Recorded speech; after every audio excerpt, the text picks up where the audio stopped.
बेटा motion of two bodies one resting on the other हम लोग कर रहे थे। गुड इवनिंग, कैसे हैं आप लोग? हम लोग motion of two bodies one resting on the other कर रहे थे। और प्रीवियस केस में हमने क्या किया था कि force was applied on the upper body, ऊपर वाली बॉडी पे फोर्स लगाया जा रहा था, तो कैसे मोशन हो रहा था। अब इसका हम केस 2 लेना चाहते हैं। Case 2, when force F is applied on lower block। बेटा लोअर ब्लॉक पे अगर फोर्स लगाया जाए तब की हम बॉडी बात करना चाहते हैं। देखिएगा बेटा डायग्राम ये है, आप देखिएगा ये लोअर ब्लॉक है, इस पर आप फोर्स F लगाते हैं, इसको हम B से ले लेते हैं, मास M2 ही रखते हैं जैसा प्रीवियस केस में रखा था। बेटा ये ब्लॉक M1 है, ए से डिनोट किया है, इस पर कोई फोर्स नहीं है। अब आप एक चीज अच्छे से जानते हैं, आप उस केस को इमेजिन करिए जैसे मान लीजिए बस होती, इस बस के ऊपर आप हो, या मान लीजिए ट्रक है, ट्रक के अंदर एक बॉक्स रखा है। आप इमेजिन करो एक ट्रक जा रहा है, ट्रक के पीछे जो जगह है वहां पर एक बॉक्स रखा है। अगर ट्रक आगे की ओर एक्सेलरेट होगा, क्योंकि फोर्स लगने से एक्सेलरेशन होता है, तो जब ट्रक या बस आगे एक्सेलरेट होती है तो अगर आप उसके ऊपर बैठे हैं तो आपको पीछे धक्का लगता है। जो बैकवर्ड फोर्स आपको महसूस होता है इसे हम क्या बोलते हैं बेटा? Pseudo force. तो वास्तव में I mean to say when the force is applied here and this surface is we are taking frictionless लिया है, कोई फ्रिक्शन नहीं है, then obviously this will be acted upon by a pseudo force. तो इसके ऊपर एक पीछे की ओर सीडो फोर्स लगेगा। तो हम यहां पर हम पहला ले रहे हैं कि let when pseudo force FP, pseudo force FP is less than equal to F। FP अभी हमने लगाया नहीं, अभी लगा के दिखा देंगे, लेकिन ये हुआ है जहां पर FP क्या है? SIDO force, F external force है। तो मतलब ध्यान दीजिएगा, जैसे ये बस या ट्रक या ये ब्लॉक आगे चलेगा, इसके ऊपर रखी हुई चीज पे पीछे धक्का लगेगा। ये जो धक्का लगता है ये आता है सीडो फोर्स से। क्लियर? ये अब बताओ ब्लॉक ए किधर सरकने की टेंडेंसी रख रहा है? अगर आप ध्यान से देखें तो block A has the tendency to move backward. तो अगर ये बैकवर्ड मूव करना चाहता है तो स्टैटिक फ्रिक्शन या लिमिटिंग फ्रिक्शन या काइनेटिक फ्रिक्शन जो भी है वो आगे लगेगा। मैं पहले लिमिटिंग फ्रिक्शन का केस ले रहा हूं। लिमिटिंग मतलब समझिएगा, जैसे ट्रक थोड़ा धीमे आगे की ओर एक्सेलरेट होता है तो ऊपर रखी हुई बॉडी पर पीछे धक्का लगता है, लेकिन ये सरकती नहीं है। अगर ये सरकेगी नहीं, इसका मतलब बी के रेस्पेक्ट में ये रुकी रहेगी, और जब रुकी रहेगी तो स्टैटिक फ्रिक्शन होगा। स्टैटिक फ्रिक्शन की मैक्सिमम वैल्यू क्या होती है? लिमिटिंग। तो we are taking limiting friction. तो अब हम यहां केस बना सकते हैं। क्या? सुनिएगा, अगर ये सीडो फोर्स इस लिमिटिंग फ्रिक्शन से कम है, मतलब ये कम है ये ज्यादा है, तो बॉडी पीछे की ओर बी के ऊपर नहीं सरकेगी। लेकिन अगर ये सीडो फोर्स बढ़ गया, आप बताओ ये ज्यादा है ये कम है, तो अगर ये ज्यादा है तो ए जो है वो बी के ऊपर पीछे की तरफ स्लाइड करेगा। तो हम यहां पर फर्स्ट पार्ट लेते हैं, if SIDO force is less then मैंने यहां पर ये केस बदल रहा हूं बेटा, if SIDO force is less then FL आते हैं, दैट इज लिमिटिंग फ्रिक्शन। पहले हमने शायद एफ लिखा था, नहीं बेटा, condition what we are making the condition, if the pseudo force is less than और इक्वल टू FL, जहां FL क्या है? लिमिटिंग फ्रिक्शन है।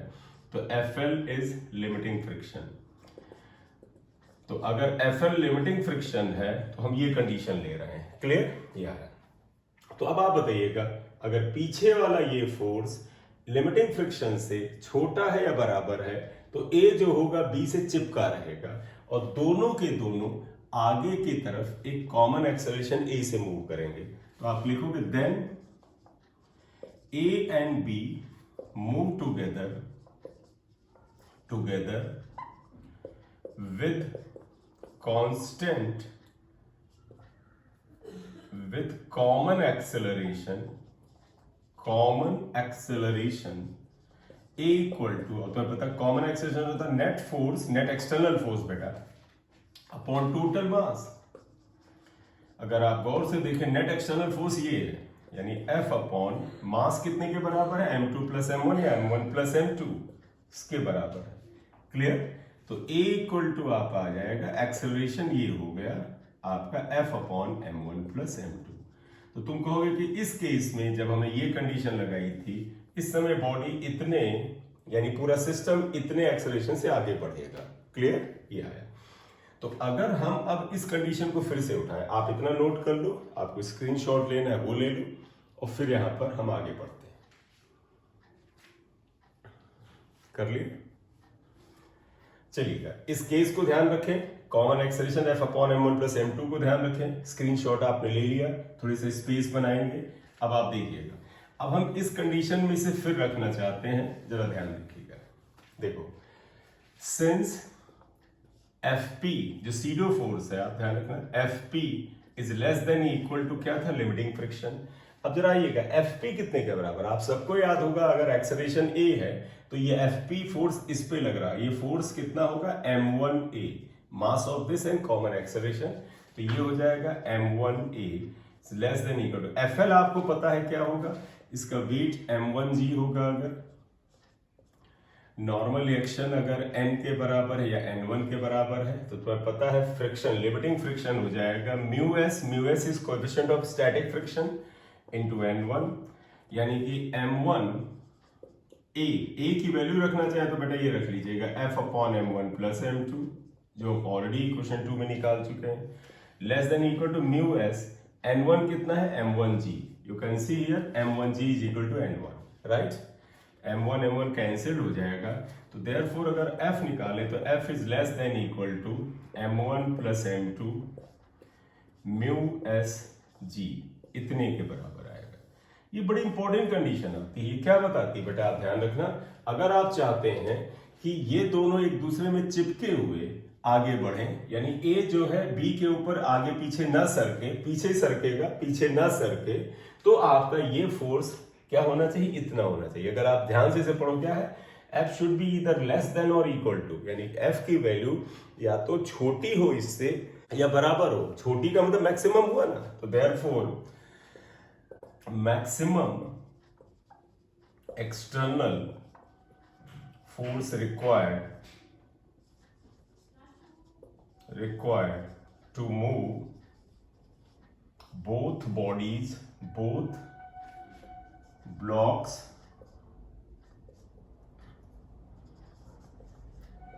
A and B together is, और F max क्या होगा? F max की वैल्यू हो जाएगी μs m1 plus m2 g, ये आएगी। तो ये मैक्सिमम, इससे मतलब ये फोर्स जो है इससे कम रखो तो ये दोनों एक साथ मूव करेंगे, ये फोर्स इसके बराबर रखो तो भी साथ। लेकिन अगर ये फोर्स इससे ज्यादा हो गया तो जानते हो ए पीछे की ओर सरकने लगेगा, ब्लॉक ये सरकने लगेगा। तो ये बड़ी इंपॉर्टेंट कंडीशन है, आप इसे नोट कर लो। तो इसका सेकंड केस यानी केस नंबर ए लगा लिया था, बी लगा लेते हैं। आप स्क्रीनशॉट ले लो, पॉज ले लो, ठीक है? अब आ जाइएगा, तो अब हमने केस 2 के अंदर फर्स्ट पार्ट ले लिया था, अब हम सेकंड पार्ट लेते हैं। सेकंड मतलब बी पार्ट। अब वो क्या है? इफ, सुनिएगा बड़ा ध्यान से, पहले में लेके आ रहा सीडो फोर्स छोटा है या बराबर है, आप लेंगे सीडो फोर्स अगर बड़ा है, if SIDO force is greater then FL, अगर ये सीडो फोर्स एफएल से बड़ा है, बताओ बेटा, ये फोर्स अगर बड़ा होगा तो ए पीछे की ओर सरकने लगेगा, और जब पीछे सरकेगा तो ये लिमिटिंग फ्रिक्शन क्या हो जाएगा? काइनेटिक हो जाएगा। देन ए starts moving backward, start moving backward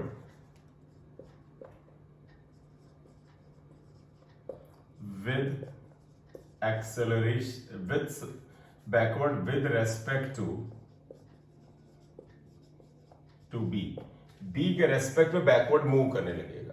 तो अगर A पीछे की ओर मूव करने लगेगा तो हम बात करें कि उस समय क्या होगा? लिमिटिंग फ्रिक्शन काइनेटिक होगा। तो आप देखिएगा FBD ऑफ, अगर हम A बना लें ये, तो देखो A का FBD क्या है? आप देखिए ये A ब्लॉक है, इसका मास m1 है। आप देखो इस पे अगर आप ध्यान देना बेटा, अब हाँ थोड़ा सा अलर्ट होइएगा। ए बैकवर्ड तो मूव करने लगेगा, लेकिन अगर आप सड़क पे खड़े हो, क्योंकि आपका ऑब्जर्वेशन इनर्शियल फ्रेम से आना चाहिए। आप बताओ बेटा, सड़क पे खड़े हो, एक ट्रक जा रहा है, ट्रक के ऊपर एक बड़ा सा डिब्बा रखा है, आपने देखा क्या कि सर ये ट्रक आगे जा रहा था, डिब्बा पीछे खिसक रहा था, लेकिन पूरा का पूरा सिस्टम तो जा आगे ही रहा था। तो ध्यान रखना, ए का जो एक्सेलरेशन होगा वो आप आगे लोगे। क्यों? क्योंकि आप जमीन से देख रहे हो, आपको लगेगा ये ट्रक आगे जा रहा है, इसके अंदर डिब्बा पीछे खिसक रहा है, ये आपको कम दिखेगा, यहाँ वाला बंदा ज्यादा देखेगा। ये कहेगा यार मैं ट्रक में बैठा था तो ये डिब्बा पीछे जा रहा था, मुझे भी ये फोर्स पीछे लग रहा था। तो ये जो सीडो फोर्स है, इसका एहसास इस इंसान को होता है जो एक्सेलरेटेड फ्रेम ऑफ रेफरेंस में है। इनर्शियल वाले को नहीं होगा। इनर्शियल वाला कहेगा ट्रक कुछ एक्सेलरेशन से आगे जा रहा था, ये थोड़ा पीछे खिसक रहा था, लेकिन ओवरऑल ट्रक और पूरा इसका पूरा डिब्बा आगे गया। तो ध्यान रखना, एक्सेलरेशन इसका A1 लेना। क्या क्या फोर्स इस पे लग रहा है? देखो बेटा, ये एक्सटर्नल फोर्स तो बी पे लगा है, ए पे तो है नहीं, तो ये आगे की ओर फोर्स लगेगा। अब ये काइनेटिक फ्रिक्शन होगा। आपको याद है जब चीजें गति में आती है तो काइनेटिक फ्रिक्शन होता है। वेट ये आपका m1g आ जाएगा और ये नॉर्मल रिएक्शन n1 है, ये आप मान लें। तो बताइएगा एक्सेलरेशन की डायरेक्शन में फोर्स ये है, तो न्यूटन लॉ लगाइए। नेट फोर्स इक्वल टू क्या होता है? m1a1। इसलिए A1 इक्वल टू क्या हो जाएगा? Fk बाई m1 ये आएगा। अब आप आगे आ जाओ तो आप देखो therefore A1 equal to Fk क्या होता है? अब आप देखिएगा, बट Fk इक्वल टू क्या होता है? तो पता फ्रिक्शन इक्वल टू होता है म्यू के इंटू n1 ये। तो देयरफॉर आप देखिएगा Fk कितने के बराबर होगा? Fk इक्वल टू हो जाएगा म्यू के, और n1 ये n1 कितने के बराबर? m1g के बराबर होगा। m1g ये आया। आप ये वैल्यू उठा के यहां रख सकते हैं। तो देयरफॉर A1, बेटा ध्यान दो, A1 इक्वल टू Fk की वैल्यू रखो तो आएगा म्यू के m1g अपॉन m1। ये कैंसिल हो गया तो A1 इक्वल टू म्यू के जी आएगा। ये एक्सेलरेशन ऑफ A आया। ध्यान रखना, ये नजरिया किसका है? ये ऑब्जर्वेशन किसका है? इस बंदे का। इक्वेशन x1 चाहिए, ये आ गया। अब आप देखिएगा, ये ब्लॉक फ्रिक्शन फोर्स की वजह से इतना एक्सेलरेशन दे रहा था। इस पे क्या होगा? बी पे देखो बेटा, ये फोर्स लगेगा और ये जो फ्रिक्शन था, अब अगर आप इसे FL हटा लें, FK कर लें जो यहां लगा था, इसका एक रिएक्शन फोर्स इधर की ओर आएगा, काउंटर फोर्स FK। तो मैं इसे आप लिख लो, तो मैं इसका सेकंड का बी का फ्री बॉडी डायग्राम बना लेता हूं। कर ले बेटा, इसे यहां तक कर लीजिए। चलिए बेटा देखिएगा, हमने यहां पर निकाल लिया कि ए का क्या एक्सेलरेशन है, फ्री बॉडी डायग्राम बनाया। अब हम बी की बात करेंगे। जरा ध्यान रखिएगा, फ्री बॉडी डायग्राम बी का अगर हम लेते हैं तो आप ध्यान दें यहां पर। अब हम बी की बात करते हैं तो देखो FBD ऑफ बी,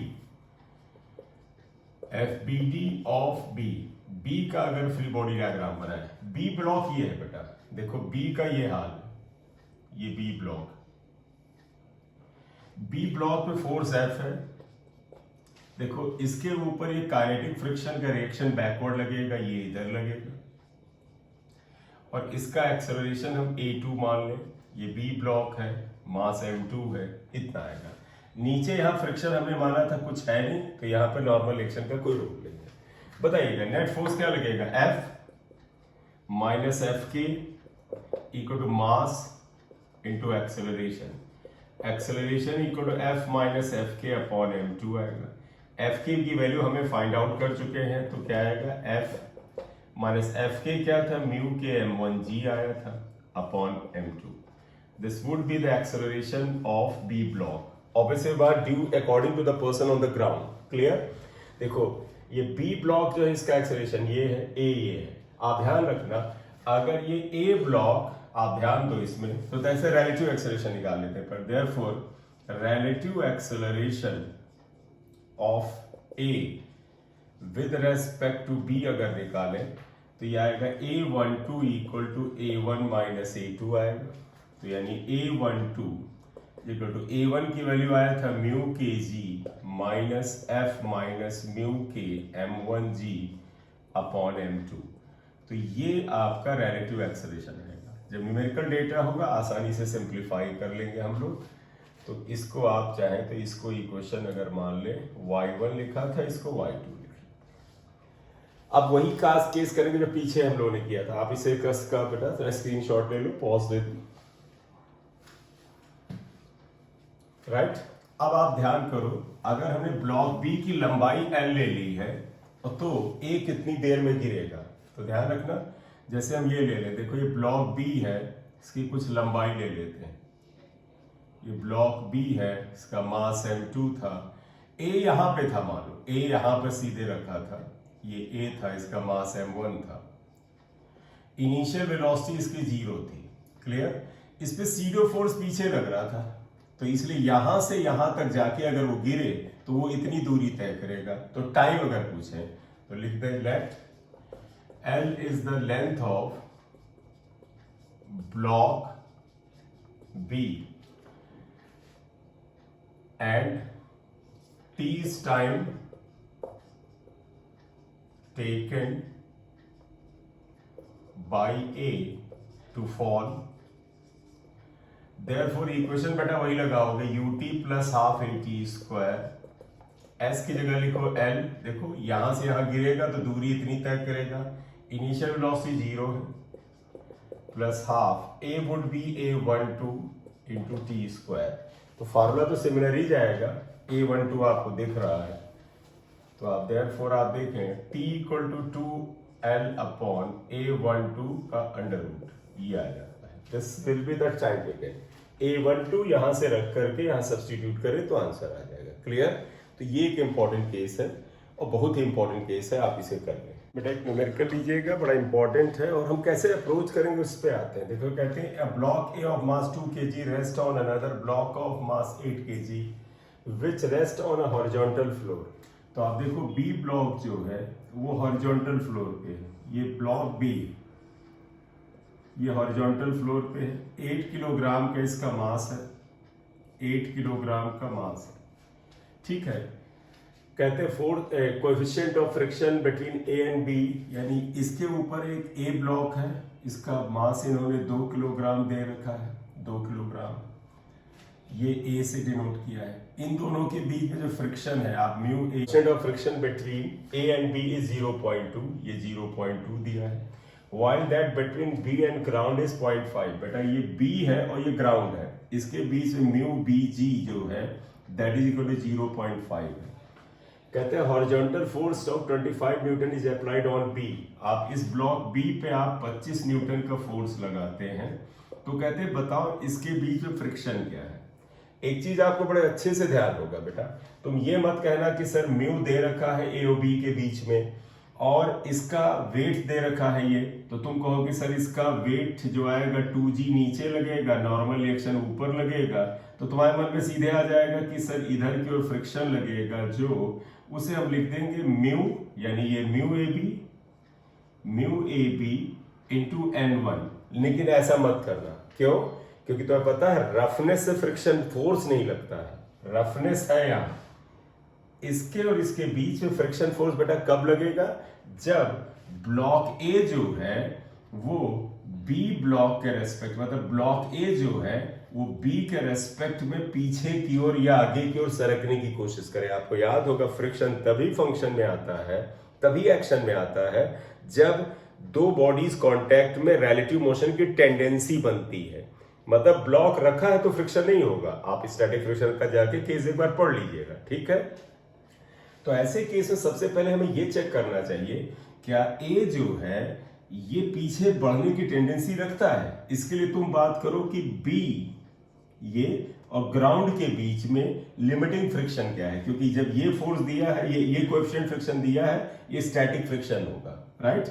तो क्योंकि काइनेटिक फ्रिक्शन होता तो वो बताते हैं कि बॉडी मूव करने लगी, तो अगर कभी ना बोले तो समझ लेना कि वो स्टैटिक फ्रिक्शन ही है, और अगर गति की अवस्था में चीजें हैं तो उसे काइनेटिक मानोगे। अभी इनका मतलब रेस्ट में है, तो आमतौर पर अगर एक ही डेटा दिया है तो स्टैटिक का है। तो अगर आप देखो limiting friction between B and ground क्या होगा, limiting friction between B and ground अगर आप ले तो क्या आएगा, तो पता है लिमिटिंग फ्रिक्शन को अगर हम लिखें Fl इक्वल टू क्या आएगा, म्यू Bg, यानी ये कोएफिशिएंट ऑफ फ्रिक्शन जो स्टैटिक फ्रिक्शन है, इनटू नॉर्मल रिएक्शन n। और n क्या होगा, कृपया ध्यान दे बेटा, इस जगह पे जो नॉर्मल रिएक्शन क्या आएगा, अब मैं लिख रहा हूं, ये डेटा आपके पास मौजूद है, ये मैं फिलहाल हटा रहा हूं। देखो बेटा इस जगह पे जो नॉर्मल रिएक्शन क्या आएगा, देखो इसका वेट 8g नीचे लगेगा और इसका वेट 2g नीचे की ओर लगेगा 2g। तो नॉर्मल रिएक्शन इस जगह पर आप देखें तो ये n जो आएगा वो होगा बेटा कितना 2g प्लस 8g। तो यहां पर आप लिखना चाहें here n equal to 8g plus 2g यानी कि 10g आएगा। तो नॉर्मल रिएक्शन 10g के बराबर है। फिर से सुनिएगा, ग्राउंड पे नॉर्मल रिएक्शन इसका और इसका दोनों का दबाव आएगा और रिएक्शन आपको पता है, जैसे मैं खड़ा हूं तो मेरा जितना वजन है वो जो दबाव डाल रहा है जमीन उतना ही नॉर्मल रिएक्शन लेगा। अगर मैं एक पत्थर लेके यहां खड़ा हो जाऊं तो पत्थर का वजन भी मेरे ऊपर आया, तो फिर जमीन पे जो नॉर्मल रिएक्शन आएगा वो क्या आएगा, मेरा वेट प्लस पत्थर जो मैंने हाथ में लिया सबका वेट आएगा। तो ध्यान रखना, इस जगह नॉर्मल रिएक्शन में 8 किलोग्राम का वेट और 2 किलोग्राम का वेट दोनों आने वाला है, ये आएगा। तो आप जरा सा देखो, FL इक्वल टू हुआ 0.5 इंटू 10g का मतलब हुआ ये 0.5, 10g 10 होता है तो 100 आएगा, तो 50 न्यूटन आएगा। अब देखो खेल समझ में आ गया क्या होने जा रहा, क्या देखो B के ऊपर जो फोर्स लगाया वो 25 न्यूटन है, लेकिन लिमिटिंग फ्रिक्शन कितना है 50। तो ये जब लिमिटिंग 50 है तो 25 न्यूटन की औकात नहीं है कि 50 न्यूटन के फोर्स को ओवरकम करके बढ़ा सके। इसका मतलब क्या हुआ, क्योंकि ये वैल्यू अप्लाइड फोर्स से बहुत ज्यादा है, इसका मतलब है बी ब्लॉक आगे बढ़ेगा ही नहीं। जब बी ब्लॉक आगे नहीं बढ़ेगा तो फिर इसके ऊपर भी पीछे की तरफ कोई सीडो फोर्स नहीं होगा। जैसे बी को आप बस मान लो, बस बेटा खड़ी हुई है और आप बस में बैठे हो तो आपको धक्का नहीं लगता है। धक्का कब लगता है, जब ये बस आगे बढ़े। तो जब बी आगे नहीं बढ़ेगा इस पे सीडो फोर्स नहीं लगेगा, जब सीडो फोर्स नहीं लगेगा तो ये स्लाइड करने की टेंडेंसी नहीं लाएगी, और जब स्लाइड करने की टेंडेंसी नहीं होगी तो ऑब्वियस सी बात ए और बी के बीच में फ्रिक्शन क्या होगा, जीरो। क्योंकि तुम्हें याद होगा, if there is no relative motion two bodies in contact then is no relative motion and tendency of relative motion, तो फ्रिक्शन फोर्स जीरो होता है। तो आप यहीं पर आप कंक्लूड करिएगा, यहां क्या लिखोगे, सिंस लिमिटिंग फ्रिक्शन जो कि 50 न्यूटन के बराबर है is greater than applied force जो कि 25 न्यूटन के बराबर है, hence B does not move with respect to ground, जमीन के रेस्पेक्ट में बी नहीं मूव करेगा, hence no pseudo force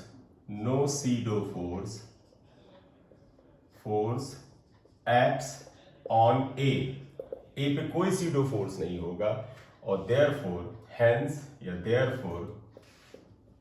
friction force between A and B will be zero होगा। क्योंकि फ्रिक्शन फोर्स होने के लिए बॉडी में खिसकने की टेंडेंसी तो होनी, खिसके ना लेकिन टेंडेंसी तो हो, खिसकने की कोशिश तो करे, तभी फ्रिक्शन फोर्स आएगा। ठीक है, तो कुछ क्वेश्चंस अगले लेक्चर में लेते हैं।